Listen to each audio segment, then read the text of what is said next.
અનંત ઉપકારી, અનંત કલ્યાણને કરનારા, અનંત વાત્સલ્ય વરસાવનારા તારક તીર્થંકર પરમાત્માઓની અપરંપાર કૃપા આપણા સૌ ઉપર વરસી રહેલી છે. કરુણાના મહાસાગર એવા પરમાત્મા, દયા સિંધુ એવા પરમાત્મા, એની અનંતા જીવો ઉપર અનંત પ્રકારની કૃપા વરસી રહેલી છે. એ કૃપાને ઝીલવાની આપણી પાત્રતા એ વિકસિત થતી જાય તો કૃપાના વરસાદનો લાભ આપણને પ્રાપ્ત થઈ શકે. પુષ્કરાવર્ત મેઘ વરસતો હોય આકાશની અંદર 2 કલાક, 5 કલાક, 10 કલાક, કેટલું પાણી તમને મળે કિરણભાઈ?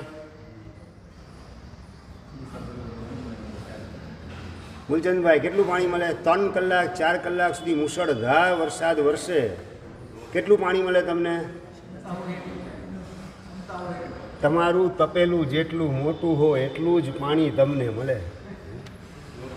નાનકડી તપેલી 1 લીટરની લઈને ગયા હોય તો 3 કલાક મુશળધાર વરસાદ તમને 1 લીટરથી વધારે ના મળે. 10 લીટરનું મોટું તપેલું લઈને ગયા હોય તો 10 લીટર મળે, 11 લીટર ન મળે. સમજાઈ ગયું? એટલે વરસાદ કેટલો વરસે છે એના ઉપર આધાર છે કે આપણું તપેલું કેટલું મોટું છે એના ઉપર આધાર છે. વરસાદ વરસે છે એ વ્યવહાર છે અને તપેલું આપણું કેટલું મોટું છે એ નિશ્ચય છે. વરસાદ વરસે છે એ નિમિત્ત છે અને તપેલું આપણું કેટલું મોટું છે એ આપણું ઉપાદાન છે. આપણો પ્રયત્ન વરસાદ વધારે વરસે માટે ગમે એટલો કરીએ આપણા હાથની વાત નથી. તપેલું કેટલું મોટું રાખવું એ આપણા હાથની વાત.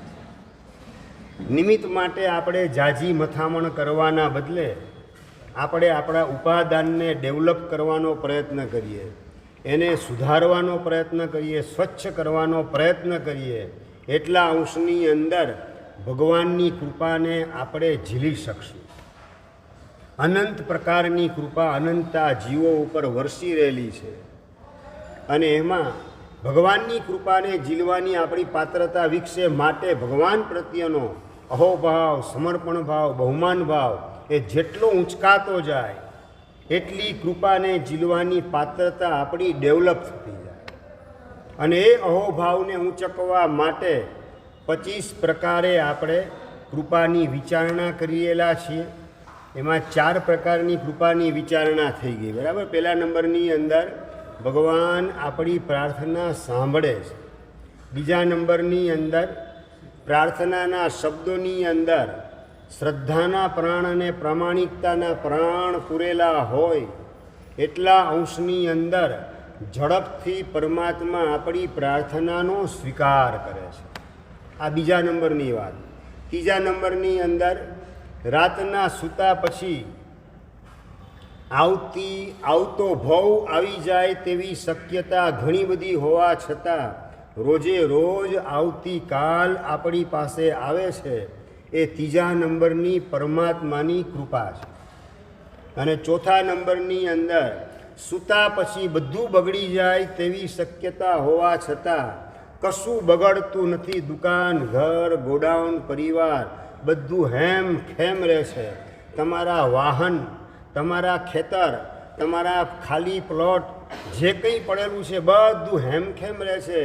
એમાં આપણી આવડતને હોશિયારી નહીં પણ પરમાત્માની કૃપા કામ કરેલી છે.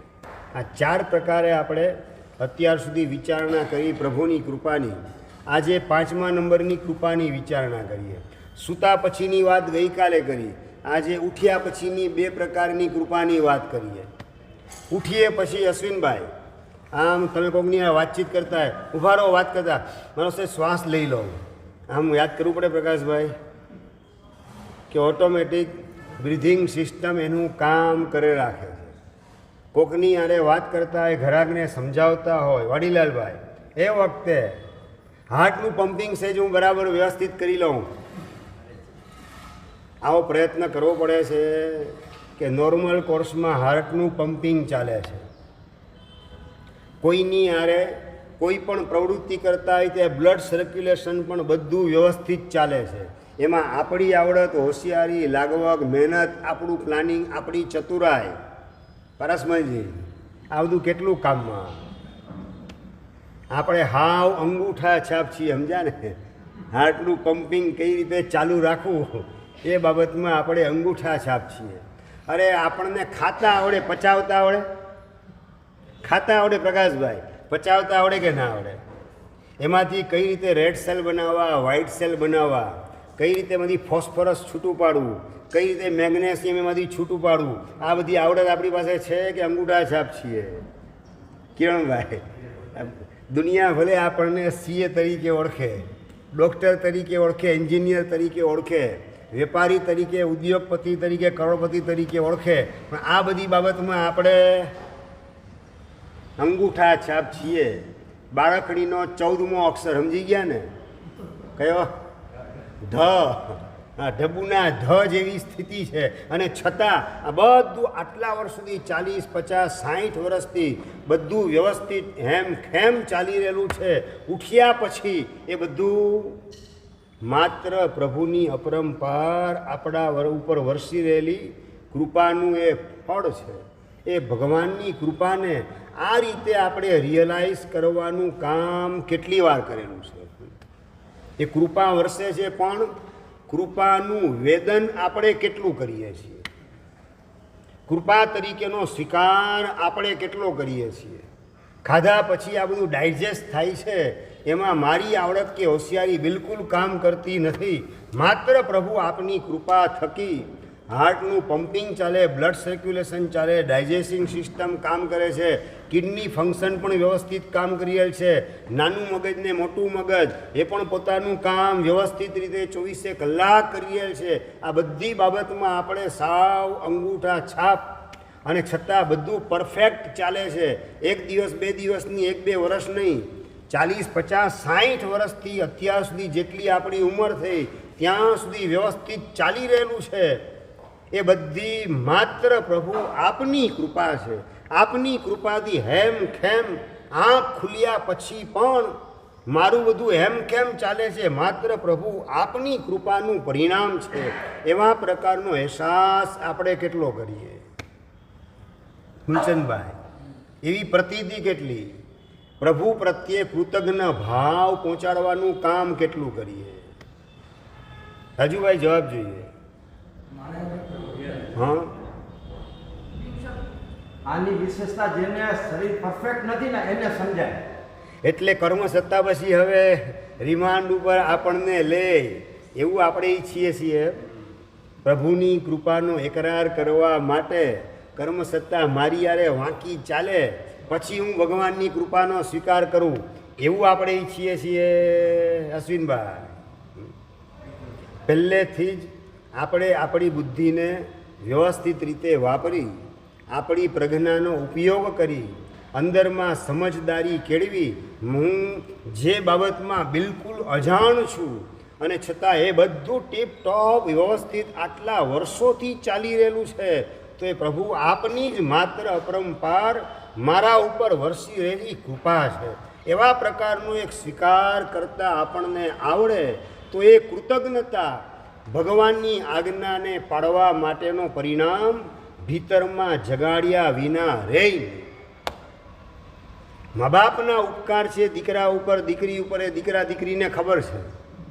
2 વર્ષના, 3 વર્ષના, 5 વર્ષના, 7 વર્ષના થાય ત્યાં સુધીમાં માતા પિતાએ કેટલા ઉપકાર મારા ઉપર કર્યા એની સમજણ હોવાના કારણે માં કે બેટા અહીંયાની ત્યાં બેસ, દીકરો સારું મમ્મી હું ત્યાં બેસું છું. એ આજ્ઞા પાલનનું અંદર પરિણામ જાગે છે. શેના કારણે? બીજો કોઈ ઘરનો નોકર ચાકર આડોશી પાડોશી છોકરાને વાત એ અહીંયાની બેસ તો ત્યાં બેસજે, હુવાર્યું. નાનો ટેણીયો હશે ને 7 વર્ષનો 5 વર્ષનો તોય હુવાર્યું એમ કહીને ઊભો રહી જશે, પણ મમ્મી કહેશે તો તરત જ સ્વીકાર કરશે. કેમ? તો કે મમ્મીના ઉપકાર અપરંપાર ઢગલા બંધ મારા ઉપર છે.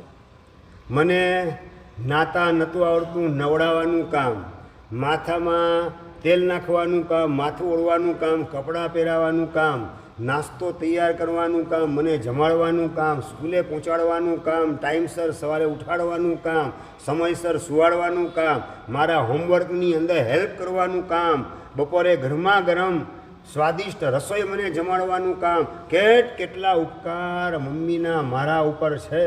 એ પોતાની સ્મૃતિપટમાં જીવંત હોવાના કારણે એ દીકરો કે દીકરી મમ્મીની આજ્ઞા એનું પાલન તત્કાલ કરે છે. સમજાય છે? આ કૃતજ્ઞતા, ઉપકારનો સ્વીકાર, ઉપકારનું વેદન એ મમ્મીની આજ્ઞા પાળવાનો પરિણામ જેમ સંતાનમાં પ્રગટાવે છે, બસ એ જ રીતે ભગવાનના ઉપકારનું વેદન આપણે જેટલું કરી શકીએ, ભગવાનની કૃપાનો આપણે જેટલો અંતરથી એકરાર અને સ્વીકાર કરી શકીએ, એટલા અંશની અંદર પ્રભુની આજ્ઞા પાળવાનો પરિણામ આપણા ભીતરમાં જાગૃત થતો જાય. અને એ પરિણામ જાગૃત થાય ને બળવાન થાય તો શાસ્ત્રકાર કહે છે કે હવે મોક્ષ આપણા માટે દૂર નથી, કારણ કે અંતરમાં પ્રભુની આજ્ઞાના પાળવાનો પરિણામ છે. અને જેટલી આજ્ઞા પાળવાના પરિણામ એને આપણે બળવાન બનાવતા જઈએ તેમ તેમ ભગવાનની કૃપાને ઝીલવાની પાત્રતા ડેવલપ થતી જાય. અને એ ડેવલપ થવાના કારણે વધુને વધુ આજ્ઞા પાળવાના પરિણામ જાગે. અને આજ્ઞા પાલન દ્વારા ભગવાન પ્રત્યેનો સમર્પણ ભાવ, શરણાગતિનો ભાવ એ પણ બળવાન થતો જાય. અને એમ કરતાં કરતાં મોક્ષ માર્ગે હરણફાળ ભરતા વાર લાગે નહીં. એટલે બધાના મૂળની અંદર ભગવાનની કૃપાનો સ્વીકાર ભાવ રહેલો છે. નમો અરિયંતાણમની અંદર અરિયંતાણમ પહેલાં ન મૂક્યું, નમો પહેલાં મૂક્યું. આનું કારણ શું? અરિયંતાણમ નમો, સિદ્ધાણમ નમો. મહત્વની વ્યક્તિ કોણ છે ભાઈ? અરિયન મહત્વનું છે કે નમો મહત્વનું છે? ભાઈ મહાન કોણ છે? અરિયન. તો અરિયંતાણમ નમો, એના બદલે નમો અરિયંતાણમ કેમ? તો કે ભગવાનના ઉપકારનો સ્વીકાર ભાવ એ મોક્ષ માર્ગનું પહેલું પગથિયું છે. હરિયન પરમાત્મા તો અચિંત્ય શક્તિ સંપન્ન છે, અનંત શક્તિ યુક્ત છે, અમોઘ સામર્થ્યવાળા છે. પણ એમના પ્રત્યે અંતર જ્યાં સુધી ઝૂકે નહીં ત્યાં સુધી એમની શક્તિ આપણા ઉપર આપણને તારવાનું કામ કરી શકતી નથી. અને આપણું અંતર ઝૂકે ક્યારે? તો એના ઉપકાર, એમની કૃપા વૃષ્ટિ એને આપણે યાદ કરીએ તો ઓટોમેટિક આપણું હૈયું એના તરફ ઝૂક્યા વિના રહે. એટલે ભગવાનના ઉપકારનું સ્મરણ કરતાં કરતાં કરતાં આપણું અંતર ભગવાન તરફ ઝૂકતું જાય. એનું નામ છે નમો ભાવ. અને નમો ભાવ એ જ ભગવાનની કૃપાને ઝીલવા માટેની પાત્રતા આપણામાં ડેવલપ કરે. અને જેમ જેમ એ પાત્રતા ડેવલપ થાય તેમ તેમ ભગવાનની આજ્ઞા પાળવાના પરિણામ આપણામાં જાગૃત થતા જાય. આખો મોક્ષ માર્ગ આ નમો અરિયંતાણમ આ કર્મની અંદર ગોઠવાયેલો છે. અરિયંતાણમ નમો નહીં પણ નમો અરિયંતાણમ આ ક્રમ જે ગોઠવાયેલો છે એની અંદર આખા મોક્ષ માર્ગનું રહસ્ય સમજાવવામાં આવેલું છે. પણ આપણને એ વિચારવાની ફુરસદ ક્યારે મળે રાજુભાઈ? એ માટે આપણને ઇન્ટરેસ્ટ કેટલો? ભાઈ પૈસા કમાવાનું કામ કરીએ કે આ બધું કામ કરે રાખીએ? મારા સાહેબ ઠીક છે, નવડા બેઠા જ વિચારે રાખે, બાકી આપણે તો ઘર, પરિવાર, સંસાર, દુકાન, આપણી સોસાયટી, આપણો સંઘ, આપણું ફ્રેન્ડ સર્કલ, આ બધું સાચવવાનું છે. એમાં આ બધું ક્યાં આપણને ટાઈમ મળે વિચારવાનો? ટાઈમ મળે પારસમલજી. અરિયંતાણમ નમોના બદલે નમો અરિયંતાણમ કેમ ગોઠવ્યું? બસ નમો ભાવ એ મોક્ષ માર્ગનું પહેલું પગથિયું છે. હૈયું ભગવાનની કૃપા, ભગવાનના ઉપકારને યાદ કરતાં કરતાં સહજપણે હૈયું ઝૂકી જાય. અરિયન પરમાત્મા તરફ, પંચ પરમેષ્ઠી તરફ હૈયું ઝૂકવા માંડે. અને આ કૃતજ્ઞ ભાવ, આ નમો ભાવ, કૃતજ્ઞ ભાવમાંથી પ્રગટ થયેલો નમો ભાવ, નમસ્કારનો પરિણામ માત્ર માથું ન ઝૂકે, મન પણ ઝૂકે, હૈયું પણ ઝૂકે એવા પ્રકારનો નમો ભાવ જેટલો બળવાન થતો જાય તેમ તેમ પ્રભુની કૃપાને ઝીલવાની પાત્રતા ખીલતી જાય. તેમ તેમ આજ્ઞા પાલનનો પરિણામ જાગતો જાય. અને આજ્ઞા પાલનનો પરિણામ એ શું છે મૂલચંદભાઈ? ભાવ પૂજા છે. આપણું મસ્તક ઝૂકે ભગવાનના ચરણોમાં એ દ્રવ્ય પૂજા છે. અને ભગવાનની આજ્ઞા પાળવાનો પરિણામ જાગૃત થતો જાય એનું નામ ભાવ પૂજા છે. અમે દીક્ષા લીધી એટલે ભગવાનની પૂજા બંધ કરી કે ચાલુ છે? અશ્વિનભાઈ, અમે દીક્ષા લીધી એટલે અમારી ભગવાનની પૂજા બંધ થઈ ગઈ કે ચાલુ? ભાવ પૂજા ચાલુ છે. દ્રવ્ય પૂજા ચાલુ. મસ્તક ઝુકાવી એટલે દ્રવ્ય પૂજા પણ થઈ, વ્યવહારથી પણ પૂજા થઈ.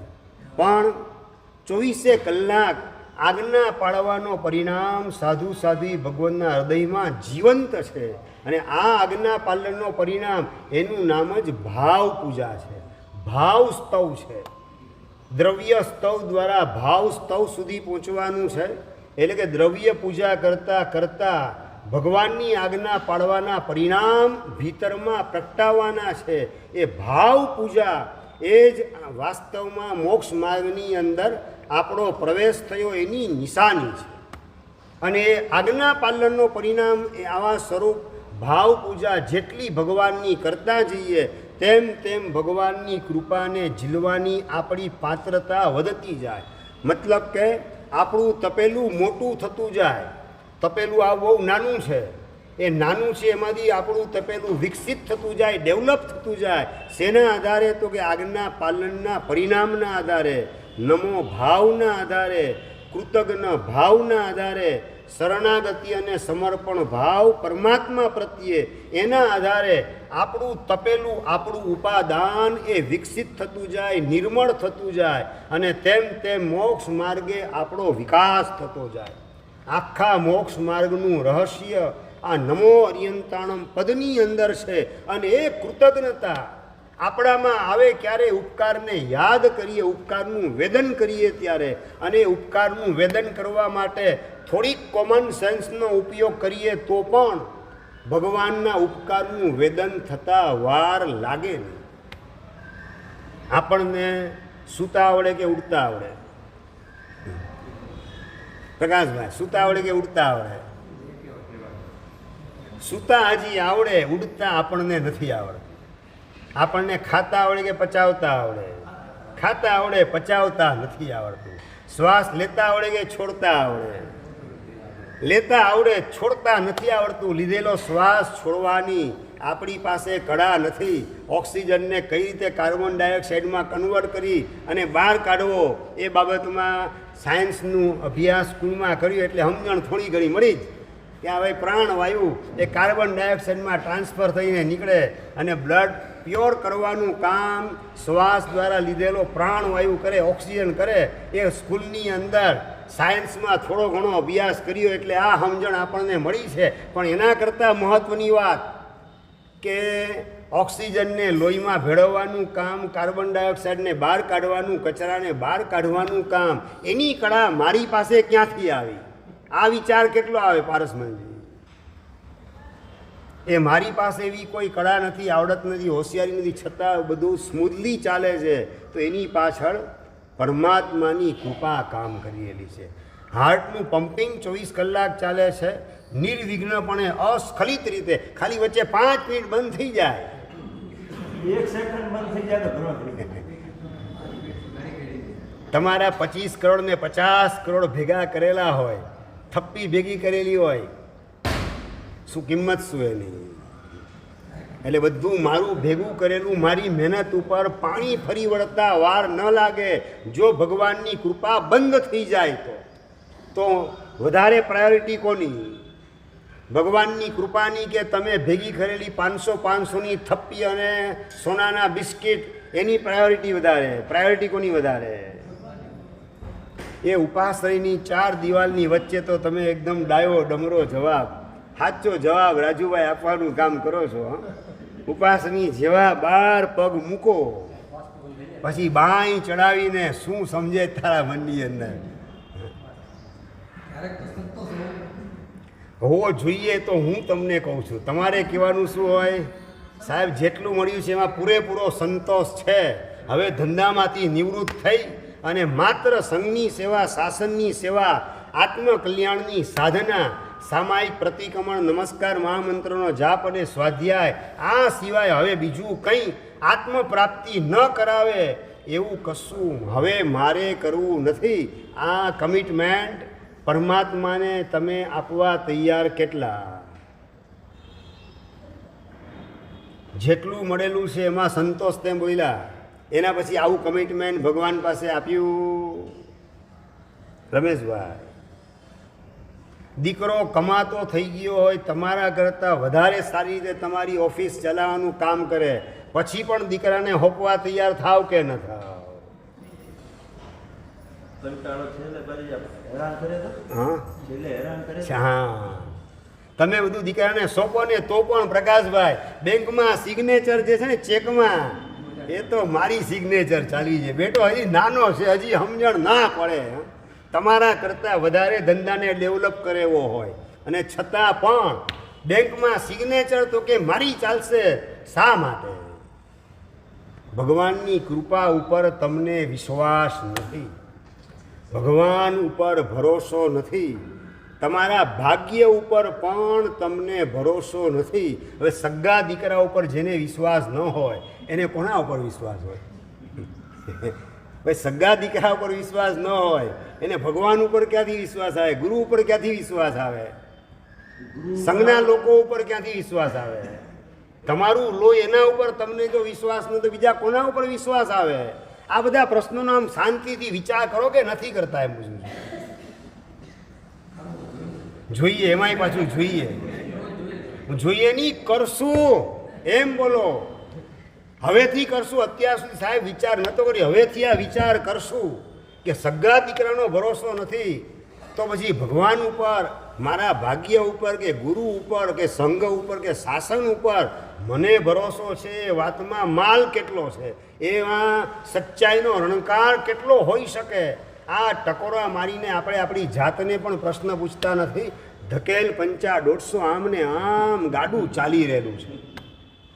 કઈ દિશામાં આપણે ચાલી રહેલા છે એની પણ આપણે નોંધ શાંત ચિત્તે લેવા તૈયાર નથી. ભગવાનની આ કૃપાનું વેદન કરવાનું છે કે જે બાબતમાં હું અંગૂઠા છાપ છું, એ બ્લડ સર્ક્યુલેશન ચલાવવાનું કામ, ડાયજેસ્ટિંગ સિસ્ટમ વ્યવસ્થિત ચલાવવાનું કામ, આ લીવર ઇન્સ્યુલિન તૈયાર કરે. ઇન્સ્યુલિન તૈયાર કરતા આવડે? લીવર પ્રોપર રીતે ઇન્સ્યુલિનનું પ્રોડક્શન કરીને તમારી શુગરને પચાવે છે અને એના કારણે ડાયાબિટીસ તમને લાગુ પડતો નથી. એમાં તમારી આવડતને, હોશિયારને, તમારી ચતુરાઈ, લાગવક કેટલા અંશે કામ કરી શકે એમ પૂછું છું. તમારા હાથની વાત છે. લીવર ઇન્સ્યુલિનનું પ્રોડક્શન કરતું બંધ થઈ જાય, શું રિઝલ્ટ શું આવે પારસમલજી? ડાયાબિટીસ સિવાય બીજું કોઈ રિઝલ્ટ નહીં. On the spot diabetes doctor તમને ડિક્લેર કરે કે સુગરને હજમ કરવાનું કામ કરનારું ઇન્સ્યુલિન તમારામાં ઉત્પન્ન થતું બંધ થઈ ગયું, હવે ઇન્સ્યુલિનના ઇન્જેક્શન લેવા પડશે અને પેટ ઉપર ઇન્જેક્શન લેવાના, સાથળ ઉપર ઇન્જેક્શન લેવાના. આ બધી સ્થિતિ આપણા જીવનમાં નથી આવી. એમાં આપણી આવડત, હોશિયારી, ચતુરાઈ, લાગવક કામ કરે કે એકમાત્ર પ્રભુની કૃપા કામ કરી છે. આ ખુલ્લી આંખે બધું બગડવાની શક્યતા હોવા છતાં કશું બગડતું નથી. એમાં અપરંપાર કૃપા હોય તો એકમાત્ર પરમાત્માની છે. થેન્ક્સ એ લોટ, ધન્યવાદની લાગણી આપણે ભગવાન તરફ, આ લૌકિક ઉપકાર, બાહ્ય ઉપકાર, ભૌતિક ઉપકાર એને પણ હાઇલાઇટ કરી, એને આગળ ધરીને ભગવાન પ્રત્યેનો કૃતજ્ઞ ભાવ, સમર્પણ ભાવ પ્રગટાવીએ તો આજ્ઞા પાલન માટેના પરિણામની આપણી પાત્રતા ખીલતી જાય. હવે આઈ એમ ડ્યુટી બાઉન્ડ, હું બંધાયેલો છું પ્રભુની આજ્ઞા પાળવા માટે. આવા પ્રકારનો પરિણામ ભીતરમાં જાગૃત થતો જાય અને આ જ છે પરમાત્માની ભાવ પૂજા. અને ભાવ પૂજા કરે એનો જ મોક્ષ માર્ગની અંદર પ્રવેશ ઝડપથી થાય અને વિકાસ પણ ઝડપથી થાય. આ બધી શાસ્ત્રની વાતો આપણા જીવનમાં લાગુ પડે એના માટે ભગવાનના ઉપકારનું આપણે વેદન કરીએ. કોમન સેન્સનો થોડોક ઉપયોગ કરતા શીખીએ કે ખાધેલામાંથી કઈ રીતે વ્હાઇટ સેલ બનાવવા, રેડ સેલ બનાવવા, ફોસ્ફરસ કઈ રીતે છૂટું પાડવું, આયર્ન કઈ રીતે છૂટું પાડવું. આ બધી બાબતમાં અંગૂઠા છાપ છતાં પણ બધું વ્યવસ્થિત થાય. બ્લડ રિપોર્ટ તમે કરાવો અને આમ 14.5 હિમોગ્લોબિન આવે, પ્રકાશભાઈ એકદમ મલકાવા માંડો નહીં? 14.5 હિમોગ્લોબિન આવી ગયું મારું. એ વખતે ભગવાનની કેટલી કૃપા મારા ઉપર વરસે છે, જે બાબતમાં હું અંગૂઠા છાપ અને છતાં પ્રભુની કૃપાથી આ બધું હેમખેમ ચાલે છે. એ પ્રભુ પ્રત્યેની વફાદારી હવે કદાપી છોડીશ નહીં. આવો પરિણામ ભીતરમાં જો આપણે જગાડીએ તો એ આપણી પાત્રતા છે. મોક્ષ માર્ગમાં વિકાસ કરવા માટેની યોગ્યતાને ડેવલપ કરવા માટે માત્ર આ થોડીક કોમન સેન્સ, જનરલ નોલેજ એનો ઉપયોગ કરીને બધું એમ કેમ બ્લડ સર્ક્યુલેશન ચાલે, વ્યવસ્થિત 24 કલાક હાર્ટનું પમ્પિંગ ચાલે અને ડાયજેસ્ટિંગ સિસ્ટમ બરાબર કામ કરી રહેલ છે, બધું પાચન પણ વ્યવસ્થિત થાય છે. આ બધું જે કંઈ સારામાં સારું ચાલે છે, બગડવાની બધી શક્યતા હોવા છતાં એ બધું માત્ર પ્રભુની કૃપાને આભારી છે. એવા પ્રકારનું અંદરનો પરિણામ સ્વીકારીએ તો ઓટોમેટિક ભગવાન પ્રત્યે અહોભાવથી અંતર ઝૂક્યા વિના રેની આ કૃતજ્ઞ ભાવ, એમાંથી પ્રગટ થયેલો નમો ભાવ એ આજ્ઞા પાલનનો પરિણામ જગાડે. દુકાને બેઠા બેઠા ગ્રાહક દેખાતા નથી, આવન જાવન કરતા. દુકાનના માણસને કીધું, ભાઈ તું દુકાન સંભાળજે, ઘરે જઈ 1-2 સામાયિક કરીને આવી જાઓ. સાચું બોલો, ગ્રાહક ન હોય ત્યારે આવા ભાવ તમને કેટલા જાગે?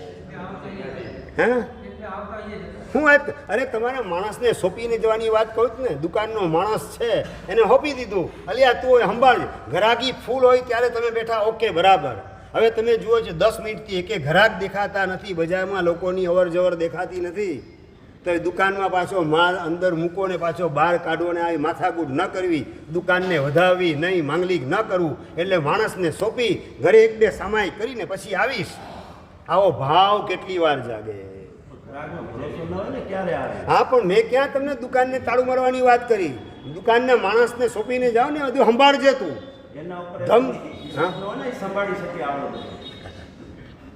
તમારી ગેરહાજરીમાં બધું સંભાળે એવો તમને છે તમારા ભાગ્ય ઉપર જ ભરોસો નથી. નંબર 2, નવું ભાગ્ય ઊભું કરવું છે, નવા પુણ્યનું નિર્માણ કરવું છે, એવા પ્રકારનો ભાવ પણ નથી. જૂના ભૂતકાળના ભાગ્ય ઉપર ભરોસો નથી, નવું ભાગ્યનું નિર્માણ કરવું છે, એવા પ્રકારનો પણ પરિણામ નથી. મતલબ કે મીણબત્તી બંને બાજુથી સળગી રહેલી છે અને પુણ્યના સુપડા સાફ થઈ રહેલા છે.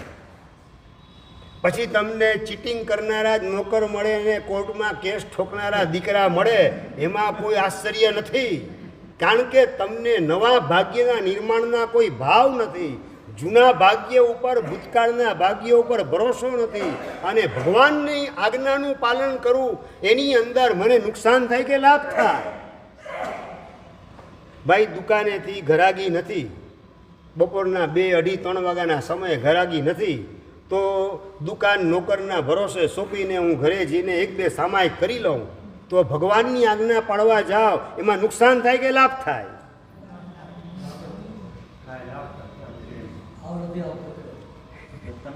હજી જોઈએ તેવો છે ને રણકાર સાથેનો જવાબ નથી આવતો. લાભ જ થાય, ભગવાનની આજ્ઞા પાળવાથી લાભ જ થાય. એટલે દુકાન માણસના ભરોસે રાખીને 2 થી 4 સામાયિક માટે રોજે રોજ જાઓ. હમણાં બોલો છો ને આજ્ઞા પાળવાથી લાભ જ થાય, એ શ્રદ્ધા ક્યાં છે? લાભ જ થાય તો બોલવાની વાત, એટલે ઓઠની વાત છે કે હૈયાની વાત છે? અશ્વિનભાઈ, ઓઠની વાત છે કે હૈયાની વાત છે? તો ઓઠના જવાબ એનો સ્વીકાર કેટલો થાય? ધર્મ મહાસત્તા ઓઠના જવાબ સ્વીકારે કે હૈયાના જવાબ સ્વીકારે? હું તમને વર્તમાન કાળની સત્ય ઘટના કહી રહેલો છું. દુકાને ગ્રાહક દેખાતા નથી, સવારે ધમધોકારા ગ્રાહકી હતી, શેઠ દુકાને બેઠા. આ કચ્છની અંદર બનેલી ઘટના કહું છું. કચ્છમાં બાજુમાં જ તમારું ભચાઉ નામનું ગામ, ત્યાં બનેલી ઘટના તમને કહું છું. ગ્રાહક હમણાં દેખાતા નથી અને પોતાનો માણસ, દુકાનનો મુસલમાન માણસ હો, એને સોંપી દીધું, ભાઈ તું સંભાળજે, હું ઘરે જઈને 1-2 સામાયિક કરીને પછી આવું છું. મુસ્લિમ માણસ, દુકાનનો માણસ, એને સોંપી દુકાન અને ઘરે સામાયિક કરવા માટે 1-2 સામાયિક કરવા માટે પહોંચી જાઓ. સામાયિક કરવા માટે ગયા, 2 સામાયિકના બદલે 3 સામાયિક ભાવ જાગી ગયા ને કરી અને 2 વાગે ગયેલા શેઠ 4:45 વાગે આવે, બરાબર. આ શેઠ બધું બરાબર આટલો માલ વેચાયો, આટલો માલ રૂપિયા આવ્યા છે, સારું બધું ગણ્યા વિના એમને એમ ગલ્લામાં મૂકી દેવાનું. કદાચ આના કરતાં એણે ઓછું બતાવ્યું હોત તો પણ હું સ્વીકારવાનો હતો.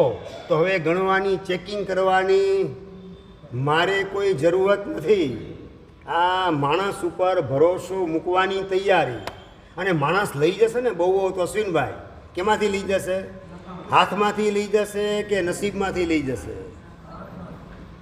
તમારો માણસ કદાચ લઈ જાય તો હાથમાંથી લઈ જાય, દુકાનના ગલ્લામાંથી લઈ જાય, પાકીટમાંથી લઈ જાય, ખિસ્સામાંથી લઈ જાય, પણ નસીબમાંથી તો લઈ જવાની તાકાત દુનિયાની કોઈ વ્યક્તિની નથી. એ કદાચ મારા હાથમાંથી કે ગલ્લામાંથી માણસ લઈ ગયો 25-50 રૂપિયા, પણ આમાં જો હશે તો પાછું વ્યાજ સાથે કુદરત આપ્યા વિના રહેશે નહીં. કારણ કે ભગવાનની આજ્ઞા પાડીને આવેલો છું. 1 ની 2 ની 3 સામાયિક કરીને આવેલો છું. નવા મજબૂત પુણ્યનું મંદિર, પુણ્યનું નિર્માણ કરીને આવેલો છું. તો પૈસા મને હાચવે કે મારું પુણ્ય મને હાચવે? રાજુભાઈ, હોઠનો જવાબ કે હૈયાનો જવાબ? પાછો પ્રશ્ન આ છે. અત્યારે 2 હોઠ અને હૈયા બહાર નીકળ્યા પછી પુણ્ય સાચવે કે પૈસા સાચવે? કિરણભાઈ, અમે એકદમ સાયલન્ટ કેમ બેસો છો? આમ ડેડ ઓડિયન્સ નથી વાત, ઇન્વોલ્વ થાવ તમે પ્રવચનની અંદર, સાથે પાર્ટિસિપેટ થાવ. કે અંદર પુણ્યનો ભરોસો કે પૈસાનો ભરોસો? શું ઓપરેશન? ઓપરેશન કરવા તો આવ્યો છું. ઓપરેશન કરવા માટે ડૉક્ટર તમારી પાસે આવે ને તમે ગભરા કે ઓપરેશન કરાવવું નથી. 6 ઓપરેશનના પેશન્ટને ગોળીથી પતાવી દે ડૉક્ટર તો સારું, આવી ઈચ્છા કરો ઠેકાણું પડે કઈ રીતે? ધંધાના સમયમાં 100% હૈયાનો જવાબ હોતો જ નથી. આ ધંધા સિવાયનો સમય છે હૈયાનો હોતો બોલીએ છીએ, હકીકતમાં હોતો જ નથી. હૈયાનો જવાબ નથી. એટલે પૈસા ઉપર ભરોસો છે, પુણ્ય ઉપર ભરોસો નથી. અને પુણ્ય ઉપર જેને ભરોસો હતો એવા શેઠ 1, 2, 3 કલાક બપોરના સમયે દુકાન મુસલમાન નોકર એને સોંપી અને જૈન શેઠ પોતાના ઘરે જઈને સામાયિક 1, 2, 3 કરી ફ્રેશ થઈ, સ્વાધ્યાય કરી, રવકારનો જાપ કરી, હાસ પુણ્યનું મંદિર, પુણ્યનું ભાથું ભેગું થઈ ગયું. આંખ મીચાયા પછીની દુનિયાની અંદર મારી સેફટી માટેની જોગવાઈ ભગવાનની કૃપાથી કરવાના ભાવ જાગ્યા. એ બદલ ભગવાનને ધન્યવાદ આપી અને પાછા દુકાને આવે. દુકાને માણસ સામે ચાલીને બતાવે, આટલો માલ વેચ્યો ને આટલા પૈસા ગણ્યા વિના ગલ્લામાં મૂકી દેવાના અને પોતાની ગાદીએ ગોઠવાઈ જવાનું. અને એમાં પણ ગ્રાહક ના આવે ત્યાં સુધી નૌકારનો જાપ ચાલુ ને ચાલુ જ રાખવાનો. સાચું બોલો. એક ગ્રાહક જાય ને બીજો ગ્રાહક આવે, એની વચ્ચે થોડોક સમય તમને મળતો તો હશે અશ્વિનભાઈ? એ વખતે યાદ શું આવે? મોબાઈલ, મની, ગ્રાહક કે નૌકા, શું યાદ શું આવે? અને વચ્ચે તમે મોબાઈલ કે મનીને યાદ કરો કે ગ્રાહકને યાદ કરો એટલે આવી જાય કે પુણ્ય હોય તો આવે? ગ્રાહકને યાદ કરવાથી ગ્રાહક આવે કે પુણ્યનો ઉદય હોય તો ગ્રાહક આવે? અને પુણ્યનો ઉદય ન હોય ને ગ્રાહક આવી ગયો ને તો માલ અડધો કલાક સુધી તમારી પાસે જોઈ રાખે. સાહેબ માલ પસંદ પડે પણ ભાવ બરાબર નથી, તમે લૂંટતા લાગો છો અને રવાના થઈ જાય. અડધો કલાક માત્ર મજૂરી, કાપડના તાકા ખોલાવાની તમારી પાસે કરાવી અને મજૂરી બદલ 1 રૂપિયાનું વળતર આપ્યા વિના રવાના થઈ જાય. તમે શું કરી શકો?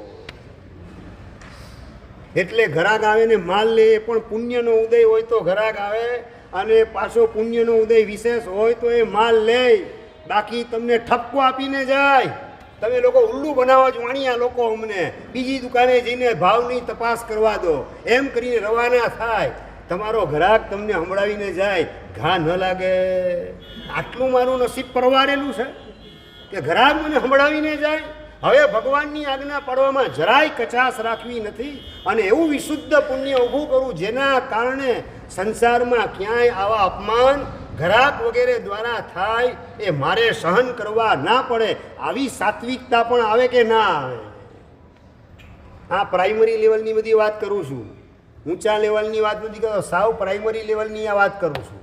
ગ્રાહક તમને હંભળાવીને રવાના થઈ જાય, માલ લીધા વગર અડધો કલાક મજૂરી કરાવીને જાય અને પછી પણ અંદરમાં ક્લિક ન થાય કે આવા મેલા પુણ્ય, તકલાદી પુણ્ય અને કાચા પુણ્ય લઈને હું આવ્યો. મજબૂત પુણ્ય ભગવાનની આજ્ઞા પૂર્ણ વફાદારીથી, શ્રદ્ધાથી અને આત્મપ્રાપ્તિના લક્ષ્ય પ્રભુની આજ્ઞા જો પાડી હોત તો આવા પ્રકારનું માયકાંગનું પુણ્ય મારું ના હોત. આવો વિચાર ગ્રાહક માલ લીધા વગર ચાલ્યો જાય એ વખતે આવો વિચાર આવે કે ના આવે? મૂલચંદભાઈ, કે આવા ને આવા જ બદમાશ ગ્રાહક આવે છે એમ ગાળાગાળી કરવાનું કામ કરો. પ્રકાશભાઈ, જે મનમાં આવતું એ બોલજો, સાચો જવાબ બોલજો. હા હા, એ જ વાત છે. મેં કાચું પુણ્ય બાંધ્યું, મેલું પુણ્ય બાંધ્યું, તકલાદી પુણ્ય બાંધ્યું, વાંક મારો છે એવું આપણે ઉપાદાન તરફ નજર નથી કરતા, નિમિત્તને ગુનેગાર ઠેરવવાનું કામ કરીએ છીએ. અને વાત પાછી નિશ્ચયની કરવાની, વાત પાછી કિરણભાઈ નિશ્ચયની કરવાની અને ઉપાદાન તરફ જોવાનું જ નહીં, નિમિત્તને ગુનેગાર ચિતર્યા વિના રહેવાનું નહીં. આ માર્ગ કોનો છે? ભગવાનનો છે કે મોહ રાજાના માર્ગ ઉપર ચાલી રહેલા છીએ? આપણે શું કરીએ છીએ પારસમલજી? ભગવાનની પૂજા કરવા છતાં ભગવાનના માર્ગની અવહેલના, ભગવાનના માર્ગથી વિપરીત દિશાની અંદર ચાલવાનું, તો મારું ઠેકાણું પડશે કઈ રીતે?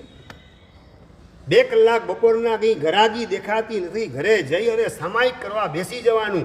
જિંદગી આખીમાં તમને ક્યારેય સૂઝેલું નથી. અને પેલા શેઠ બચાવની અંદર ઘરે જઈ મુસલમાન નોકર પોતાનો એને દુકાન સોંપીને જાય, 2-3 સામાયિક કરીને શાંતિથી આવે. અને ગ્રાહકીના દિવસોની અંદર ગોડાઉનમાંથી માલ લેવાનો હતો, માલ લેવા માટે માણસને મોકલ્યો, માલ લઈને આવી ગયો અને માલ વેચવાનું કામ દુકાનની અંદર શરૂ થઈ ગયું. અને 2-3 દિવસ થયું પછી પાછો ફરીથી ગોડાઉનમાંથી માલ લેવાનો અવસર આવ્યો. ચાવી ગોતે, ચાવી ક્યાંય દેખાય નહીં. શેઠ ચાવી ગોતે ગલ્લામાં, ચાવી એની જગ્યાએ જોઈ પણ ચાવી દેખાતી નહીં. માણસને પૂછે, અલે ગોડાઉનની ચાવી ક્યાં મૂકી? શેઠ, મને ખબર નથી. છેલ્લું ગોડાઉન ક્યારે ખોલેલું યાદ કરે છે? એ 4 દિવસ પહેલાં ખોલેલું, પછી ચાવી યાદ નથી સાહેબ. અને માણસ વાત કરે, શેઠ હમણાં હું 5 મિનિટમાં આવું, ઊભા રહો, બેસો શાંતિ, 5 મિનિટમાં આવું. અને ગોડાઉન પાસે જઈને જોયું તો ગોડાઉન 4 દિવસથી ગોડાઉન બંધ કરતી વખતે ચાવી હતી એની અંદર નાખી, કાઢવાની ભૂલાઈ ગયેલી. તાળું ખુલ્લું, ચાવી એની અંદર ભરાવેલી. અને માણસ દુકાનેથી ગોડાઉનમાંથી ઘરે આવી ગયો. 6-7 ટ્રક જેટલો માલ ગોડાઉનની અંદર હતો. અને છતાં આવતા જતા લોકો એની નજર તાળા ઉપર પડેની, તાળામાં ગોઠવાયેલી ચાવી ઉપર પડેની, કોઈને હાથ લગાવી તાળું ખોલી અને ગોડાઉનનો માલ ચોરવાનું મન થાય નહીં. આ બધું શેઠની આવડત ને હોશિયારીની લાગવગનું પરિણામ, એનું કોઈ પ્લાનિંગ, એનો કોઈ પુરુષાર્થ, એનું પરિણામ માત્ર પ્રભુની અનરાધાર કૃપા વરસી રહેલી છે. પ્રભુની આજ્ઞા પડવાના પરિણામ ભીતરમાં જીવંત છે. કે ઘરાક નથી તો ચાલો સામાયિક કરવા માટે પહોંચી જાઓ. તમારે તો ધોળે દિવસે તાળા મારેલા હોય ને તોય તૂટી જતા હોય છે. અને અહીંયા ખુલ્લા તાળા તોય કોઈને ખોલવાનું મન, ચાવી ભરાવેલી છે તાળાની અંદર. આવતા જતાં કોઈ માણસની નજર તાળા ઉપર પડેની, ચાવી ઉપર પડેની, નીચું ઊંડી કરીને ચાલ્યા જાય આવતા જતા લોકો. અને એમાં 4 દિવસ પસાર થઈ જાય, 1 દિવસ નહીં. તમે ખાલી 4 કલાક દુકાને ખુલ્લી રાખી અને આમ આંટો મારવા નીકળો ને, ખ્યાલ આવે. રાજુભાઈ, તમારા નસીબની પરીક્ષા કરવા માટે દુકાનને તાળું મારી આવીને દરવાજો અટકાવી રાતના 9 વાગે તમે વધાવતા હો, 9 થી 12 દુકાનને આ રીતે રાખીને આવજો, 12 વાગે પછી તાળું મારવા જજો. શું રિઝલ્ટ શું આવે? હા હા, મૂર્ખ સમજશે. હા, તમને તમારા નસીબની પરીક્ષા કરવાની વાત કરું છું કે ક્યારેક તો મારા નસીબની પરીક્ષા કરું. સાચું લો, ઘરે તમે દાદરામાં 500ની નોટ મૂકીને ઉપર ગયા હો, ક્યાં મારા નસીબની 500ની નોટ છે કે નહીં મારે તપાસ કરવી છે. આવી પણ પરીક્ષા કરી. ચાલો, ગોડાઉન ખુલ્લું રાખવાની વાત, દુકાન ખુલ્લી રાખવાની વાત સાઈડમાં રાખો. હું દરરોજ કરો. હા, નસીબની 500ની નોટ તમે મૂકેલી હોય દાદરે અને મારા નસીબમાં આ છે કે નહીં, કોઈ ઉપાડી જાય કે ત્યાં ત્યાં પડી રહે 24 કલાક સુધી. સાહેબ તો શેઠ પછી માણસના વઢિયાની ચાવી અંદર રહી. બસ પાછી વાત આ જ છે, નિમિત્તનો વાંક કાઢવાનો. બસ આ જ આપણી ભૂમિકા છે. શેઠ ચાવી ત્યાં ને ત્યાં જ રહી ગઈ દુકાનમાં, ગોડાઉનની અંદર તાળામાં ભરાવેલી. મારી ભૂલ થઈ ગઈ, પણ શેઠ તમારા ભગવાન તમને ક્યારેય લૂંટાવા દેશે નહીં. તમે જે સામાયિક કરો છો, ભગવાનની ભક્તિ કરો છો, તમારી પાસે ભદ્રિકતા ને સરળતા છે અને એના કારણે શેઠ તમારું ગોડાઉન કે દુકાન કે ઘર ક્યારેય કશું લૂંટાશે નહીં. ખુદા તમારું બધું સાચવવાનું કાયમ કામ કરશે. કોણ બોલે છે? નોકર. મુસલમાન નોકર જૈન શેઠ એના પ્રત્યે અંતરના ઉદ્ગારને વ્યક્ત કરે છે. શેઠ પ્રત્યેનો અહોભાવ એના અંતરમાં કેટલો ઉછળતો હશે.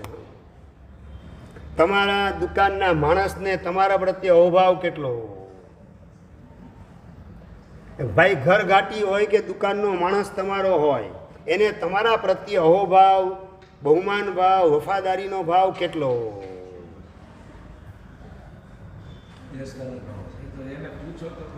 એને પૂછો તો ખબર પડે.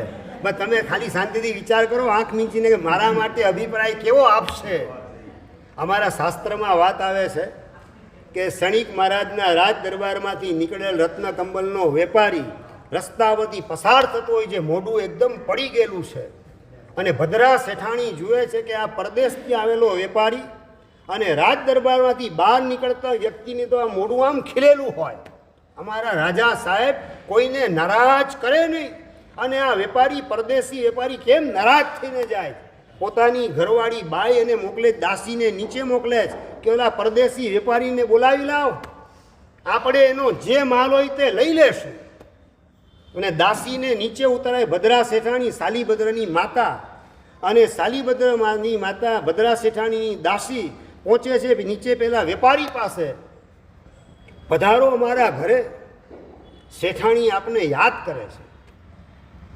પણ પેલા વેપારીનું મોઢું એકદમ પડી ગયેલું હતું, ચહેરો ઉદાસ હતો કે જે નગરીના રાજા મારી પાસે રહેલી 16 રત્ન કંબલમાંથી એક રત્ન કંબલ ન ખરીદે તો પ્રજાજનની શું તાકાત હોય? એ શું મારી રત્ન કંબલ ખરીદવાના? ભૂલો પડ્યો, આ મગજમાં આવ્યો, રાજગુરી નગરીની અંદર આવ્યો, ચંપાપુરીમાં કે બીજે ક્યાંક જવા જેવું હતું, અને વાત કરે કે આ તમારી શેઠાણી પાસે આવું નથી, રાજા ખરીદી નહીં તો તમારી શેઠાણી શું મારી પાસે ખરીદવાની?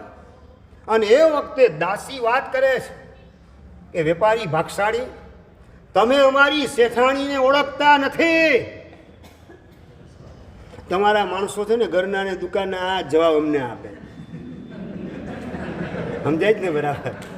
તમે અમારા શેઠને ઓળખતા નથી, એ જ જવાબ, એ જ શબ્દ. સમજાઈ ગયું તમને બધું? હા, આઈક્યુ તમારો જોરદાર છે. જાજુ સમજાવવાની ચંપાલાલજી તમને જરૂર પડે નહીં. તમે અમારી શેઠાણીને ઓળખતા નથી, તમારો માણસ કે અમારા શેઠને નથી ઓળખતા, શું સમજવાનું મારે?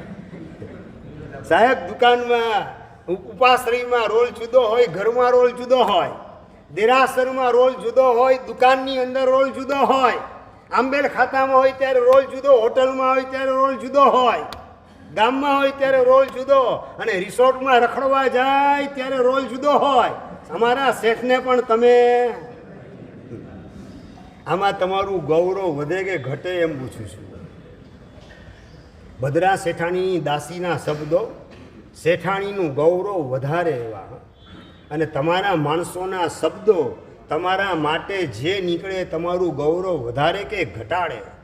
મારા માટે મારું ગૌરવ ઘસાતું જાય એવા પ્રકારના શબ્દો દુનિયામાં એક પણ વ્યક્તિ કાઢી ન શકે એવું ઉત્તમ જીવન મારે જીવવું છે. એવા પ્રકારનો સંકલ્પ કરી અને જીવે એનું નામ પરમાત્માના શાસનને પામેલ શ્રાવક અને શ્રાવિકા કહેવાય. મારા માટે કોઈ ઘસાતું કેમ બોલી શકે? મારે મારા જીવનમાં કશું નબળું એવું રાખવું જ નથી. બીજા પ્રત્યે નબળો વ્યવહાર મારે રાખવો નથી, જેના કારણે મારું ગૌરવ ઘટે એવા શબ્દ કોકના મોઢામાંથી નીકળી પડે. આવા પ્રકારનું જીવન જીવવાની તૈયારી કેટલી નીકળે.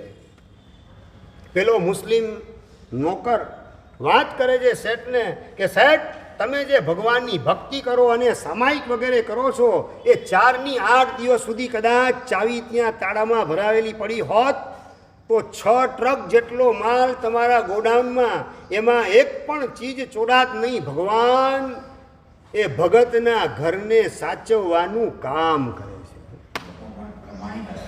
હા, લોકોની પ્રમાણિકતાની આ કચ્છની ભચાઉની વાત કહું છું. જનરલ પબ્લિકની અવર જવર જ્યાં ચિક્કાર આખો દિવસ હોય અને ત્યાં શેઠને વાત કરે મુસ્લિમ નોકર કે ભગવાન તમારા જેવા ભગતના ઘર સાચવે છે અને તમારા જેવાના ઘર નહીં સાચવે તો ભગવાન કોના ઘરને સાચવશે. આવી ખુમારીપૂર્વકનો જવાબ મુસલમાન નોકર પોતાના જૈન શેઠને આપી શકે. આ તમારા ગાંધીધામનું ગૌરવ છે કે ભચાઉના શેઠ ગાંધીધામમાં ટ્રાન્સફર થયેલા છે. જયંતિભાઈ તરીકે અત્યારે સભામાં બિરાજમાન છે. આ વર્તમાન કાળની સત્ય ઘટના તમને કહી રહેલો છું. દિવસના ખુલ્લી આંખે બધું બગડે તેવી શક્યતા હોવા છતાં ગોડાઉનનું તાળું તૂટીને કોઈ લૂંટી જતું નથી. એમાં મારી આવડતને હોશિયારી નહીં, માત્ર પ્રભુની કૃપા કામ કરેલી છે.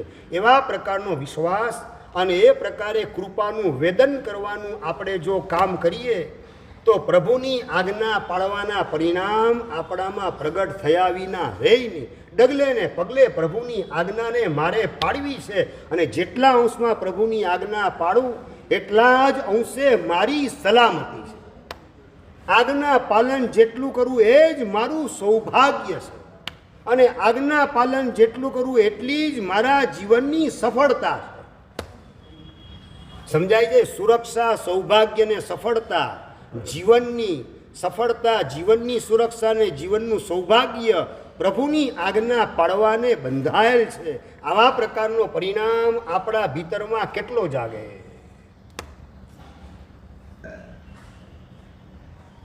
ભાઈ કેટલો જાગે. દીકરા દીકરીના લગ્ન પ્રસંગે હોલમાં લગ્ન હોય કે પાર્ટી પ્લોટમાં ગ્રીન લોન ઉપર, મૂલચંદજી એમની મેં મારા દીકરા દીકરીના લગ્ન ક્યાં ગોઠવ્યા એનો જવાબ સાંભળવા માંગુ છું. હમણાં ગ્રીન લોન ઉપર વધારે હોય. આજ્ઞા પાલન એમાં મારું સૌભાગ્ય, એમાં મારા જીવનની સુરક્ષા અને સફળતા છે. એવા પ્રકારનો પરિણામ જેની પાસે હોય, ગ્રીન લોન ઉપર પાર્ટી પ્લોટની અંદર દીકરા દીકરીના લગ્ન કઈ રીતે ગોઠવી શકે, રિસેપ્શન લગ્નના રાતે કઈ રીતે હોઈ શકે, મારે દિવસે ગોઠવવું. આજે તો ચંપાલાલજી લગ્ન પ્રસંગે જૈન કાઉન્ટર ને નોન જૈન કાઉન્ટર 2 પ્રકારના કાઉન્ટર ગોઠવાયેલા મળે. જૈનના દીકરા દીકરીના લગ્ન પ્રસંગે જૈન મા બાપ જૈન કાઉન્ટર ને નોન જૈન કાઉન્ટર પોતાના વેપારી સમાજના માણસો હોય એને સાચવવા માટે બટેટા ડુંગળી લસણવાળું અલગ અલાયદું એના માટેની વ્યવસ્થા કહેવાતા જૈનો આ કાળમાં કરે છે. મારે વાત એ કરવી છે કે ભગવાનની આજ્ઞા જેટલા અંશમાં પાડું એ મારું સૌભાગ્ય, મારી સુરક્ષા અને મારા આ ભવની સફળતા છે. આવો પરિણામ જેના અંતરમાં ખીલેલો હોય એ સમાજ મને શું કહેશે જોવાના બદલે મારા પ્રભુ મારા માટે શું ઈચ્છી રહેલા છે, હું શું કરું તો પ્રભુની કૃપા મારા ઉપર વિશેષ પ્રકારે વરસે, પ્રભુની કૃપા ઝીલવાની મારી પાત્રતા ડેવલપ થતી જાય, બસ એ જ પ્રકારે મારે કરવું છે. આવો પરિણામ ભીતરમાં જાગૃત કરેલ હોય એ પરમાત્માના શાસનને પામેલ શ્રાવક અને શ્રાવિકા કહેવાય. આપણો નંબર એમાં જ લગાડવો છે. એની બહાર બ્લેક લિસ્ટની અંદર આપણો નંબર ભૂલે ચૂકે લાગે નહીં અને એની પૂરેપૂરી તકેદારી રાખવી છે. આ ભગવાનની કૃપાને ઝીલવા માટે ભગવાનની કૃપાનો વિચાર કરતાં કરતાં જેટલો આ કૃતજ્ઞ ભાવ પ્રગટ થાય અને અહોભાવથી નમો ભાવ સુધી આપણે પહોંચીએ, હૈયું આપણું ઝૂકતું જાય પ્રભુના ચરણોમાં, તેમ તેમ આજ્ઞા પાલનનો પરિણામ પ્રગટ થતો જાય. બંધ આંખની વાત ગઈકાલે 2 પ્રકારે કરી, 2 પ્રકારની પ્રભુની કૃપા. આજે ખુલ્લી આંખે 2 પ્રકારની પ્રભુની કૃપા વરસે છે. એમાં પહેલા નંબરમાં વાત કરી કે હાર્ટનું પમ્પિંગ, બ્લડ સર્ક્યુલેશન, ડાયજેસ્ટિંગ સિસ્ટમ આ બધું હેમખેમ વ્યવસ્થિત ચાલે છે, લીવર બરાબર કામ કરે, કિડની ફંક્શન બરાબર કામ કરે છે, કશું બગડતું નથી. બગડવાની શક્યતા હોવા છતાં એ માત્ર પ્રભુની કૃપાને આભારી છે. આ રીતે અંતરથી સ્વીકાર કરી પ્રભુની કૃપાનું વેદન કરીએ, પ્રભુની કૃપાનો અહેસાસ કરીએ, એ રીતે પ્રભુ પ્રત્યે અહોભાવ બહુમાન ભાવ પ્રગટાવીએ તો બીજા નંબરની અંદર એટલે કે 6ઠ્ઠા નંબરની પ્રભુની આપણી ઉપરની વરસેલી કૃપા કે ખુલ્લી આંખે અનેક પ્રકારના મહારોગ અનેક લોકોને ઘેરી વળે છે. ગઈકાલે જેને તમે મળેલા હોય સવારે અને સાંજે સમાચાર મળે એને તો એટેક આવી ગયો ને ઉપડી ગયા. સમાચાર નથી મળતા તમને? અને મારો નંબર એમાં લાગતો નથી, એમાં મારી આવડતને હોશિયારી કામ કરે કે પ્રભુની કૃપા કામ કરે.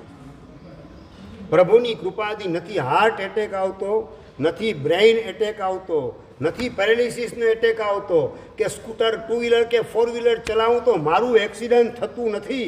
ખુલ્લી આંખે આ બધું બગડે, ડિસ્ટર્બ થાય તેવી શક્યતા હોવા છતાં આમાંનું કશું બગડતું નથી. હાર્ટ એટેક વગેરે મને લાગુ પડતો નથી. થેલેસેમિયા મને લાગુ નથી પડેલો. એમાં મારી આવડતની હોશિયારી કામ કરી કે પ્રભુની કૃપા કામ કરે. થેલેસેમિયા સમજી ગયા ને? ખ્યાલ છે કે નથી ગયા મલચંદીભાઈ? અઠવાડિયામાં 2 દિવસ 3 દિવસ બ્લડ ચેન્જ કરવું પડે આખા શરીરનું. નવું બ્લડ બનતું બંધ થઈ જાય અને 18 વર્ષ ને 20 વર્ષ પછી જીવી શકાશે કે કેમ એ $1,00,000 ગંભીર પ્રશ્નાર્થ આવીને ઊભો હોય. એવી સ્થિતિમાં થેલેસેમિયાના પેશન્ટો જીવન મરણની વચ્ચે ઝૂલા ખાતા ખાતા પોતાનું જીવન પસાર કરતા હોય છે, મરવાના વાંકે જીવી રહેલા હોય છે. 1 કિલો વજન ઊંચકવાની પણ મનાય. 1 કિલો વજન પણ તમારે ઊંચકવાનું નહીં. આવી સ્ટ્રિક્ટ વોર્નિંગ હોય થેલેસેમિયાના પેશન્ટને. અઠવાડિયામાં 2 વાર ને 3 વાર બ્લડ બદલવાનું ટોટલી. અને પથારી ઉપર બેડ ઉપર પડેલા હોય ત્યારે જાણે કે લાશ પડેલી હોય એવી સ્થિતિની અંદર ગોઠવાયેલા પેશન્ટ દેખાય. એકાદ વાર મુલાકાત લો હોસ્પિટલની. થેલેસેમિયાના પેશન્ટને જુઓ એટલે ખ્યાલ આવે કે ભગવાનની કેટલી બધી આપણા ઉપર કૃપા વરસી રહેલી છે. બાકી મારો નંબર આ થેલેસેમિયાના પેશન્ટ તરીકે હોત અને મળદા જેવી સ્થિતિમાં હું ગોઠવાયેલો હોત, જીવન જીવવાની બધી મજા મરી પરવારેલી હોત. આ બધું મારી આવડતની હોશિયારીને ચતુરાઈનું પરિણામ નથી. થેન્ક્સ એ લોટ. ભગવાન લાખ લાખ ધન્યવાદ આપને. આપની અપરંપાર કૃપા મારા ઉપર વરસી રહેલી છે. બસ પ્રભુ આપની કૃપાને ઝીલવાને હું પાત્ર બની રહું. બસ આટલું આપને કમિટમેન્ટ આપવા માટે દેરાસરમાં આવેલો. આપની આજ્ઞા પાળવાના માધ્યમથી આપની કૃપાને ઝીલવાની મારી પાત્રતા એને ડેવલપ કરતો રહીશ. આવું પ્રોમિસ આપવા માટે દેરાસરની અંદર એન્ટ્રી કરું છું. આ રીતે આપણે દેરાસરમાં એન્ટ્રી કેટલી વાર કરેલી છે રાજુભાઈ? ભાઈ કેટલી વાર એન્ટ્રી આ રીતે? ખાલી કોમ્પ્યુટરાઇઝ રીતે પૂજા કરી લઈએ, ફિઝિકલી પ્રેઝન્ટ દેરાસરની અંદર અને મેન્ટલી એબસન્ટ. મેન્ટલી પાછા સંસારમાં, દુકાનમાં ને ઘરની અંદર ચોટેલો હોય જીવ અને ફટાફટ લે મૂક ચપટી ચોખા અને ફટાફટ કામ પતા દે. સકલ કુશલ વલ્લી અને તન ઢગલી અને સાથે બધું ભેગું હાલતું 2 in 1 ચાલતું. એ ઉપયોગ 2 જગ્યાએ હાલે. શાસ્ત્રકાર કે છે જુગુવમ દો નથી હોગા. એક સાથે 2 જગ્યાએ ઉપયોગ ન હોય અને અહીંયા 4 જગ્યાએ ઉપયોગ હાલે. પાટલો ગોઠવવાનો, સકલ કુશલ વલ્લી, બટવો ખોલવાનો, તન ઢગલી ને માથે શીતશિલાને સાથિયાનું અને સાથીઓ ગોઠવવાનું ચાલે અને સકલ કુશલ 9 હરિયંતામ ભગવંતામ એ બધું ભેગું ચાલે રાખે. માત્ર physically present, mentally total absent હોય એવી આપણી ક્રિયા દ્વારા આપણું કલ્યાણ થશે કઈ રીતે? આ પ્રશ્ન શાંતિથી આપણી જાતને ટકોરો મારીને પૂછ્યો કે નથી પૂછ્યો? કઈ રીતે આપણું ઠેકાણું પડશે? અને આપણું ઠેકાણું પાડવા માટે દેરાસર જઈએ છીએ કે સમાજની અંદર ધર્મી તરીકેની મારી હવા ઊભી થાય, ધર્મી તરીકેની મારી છાપ ટકેલી રહે એટલા માટે દેરાસરને ઉપાશ્રયમાં જાઉં છું. કયા ભાવથી એન્ટ્રી કરો છો? જાતને ટકોરો મારીને કમસે કમ પ્રમાણિકપણે જવાબ લેવાનું તો કામ કરો. ગામ માટે આપણે વાત નથી કરી, બીજા માટેની વાત નથી કરી, આપણે આપણી જાત માટેની વાત કરવી છે કે મને કેટલો આત્મકલ્યાણ માટેનો રસ છે, આત્માના ઉત્થાનના પરિણામના ભાવ મારા અંતરને કેટલા સ્પર્શે છે. અને આ ચારે બાજુ અનેક પ્રકારના મહારોગોની અંદર લોકો ઘેરાય રાખે છતાં મારો નંબર ત્યાં લાગ્યો નહીં. ઘરની અંદર ચંપાલાલજી 25 કિલો સોનું ઘરની અંદર પડેલું છે. ભાણવડનો યુવાન, છેલ્લો આ પ્રસંગ કહીને પ્રવચન પૂરું કરું છું. ભાણવડ જામનગરની બાજુમાં અમૃતજરા પાર્શ્વનાથ પરમાત્મા 108 વાળા ત્યાં છે. અને મુંબઈની અંદર પહોંચેલો બિઝનેસ માટે યુવાન, ઘરમાં 25 કિલો સોનું, અને છતાં પોતાને લાગુ પડી ગયો કોરોના. ત્યારે 25 કિલો સોનામાંથી 1-2 કિલો સોનું એને બચાવી શકેલ નથી, અને એનો જાન લઈને કોરોના રવાના થઈ ગયો. 25 કિલો આમ ને આમ ઘરમાં પડી રહ્યું, અને પોતે પરલોક ભેગો થઈ ગયો. અને આપણે બધા કોરોનામાં બચી ગયા. કોના કારણે? આપણી આવડત, હોશિયારી, લાગવગ, ચતુરાઈ એમાં શું કામ કરે? માત્ર પ્રભુની કૃપા. પ્રભુ આપની કૃપા થકી બચી ગયો. હવે મહત્વનો પ્રશ્ન છે, કોરોનાની અંદર આપણે બધા બચી ગયા, શા માટે બચી ગયા? પ્રશ્ન હવે મહત્વનો આ છે. 25 કિલો સોનું મેળવવા માટે, ઉઘરાણી બાકી હતી એ મેળવવા માટે, 9 પૈસાનું પ્લાનિંગ કરવા માટે, બિઝનેસને ડેવલપ કરવા માટે, કે આત્માના ઉત્થાન માટે? ભાઈ, શેના માટે કોરોનામાં આપણે બધા બચી ગયા? ઘણા બધા ઉપડી ગયા, આપણે બચી ગયા શા માટે? તમને એમને એમ તરત કંઈ સમજણ નહીં પડે. 23 કલાક હોમવર્ક માટેના આપું છું. 23 કલાક વિચારજો. આવતીકાલે 9:15 પાછા આપણે અહીંયા ભેગા થશું. જીનાગના વિરુદ્ધ કહેવાય તો મિચ્છામી.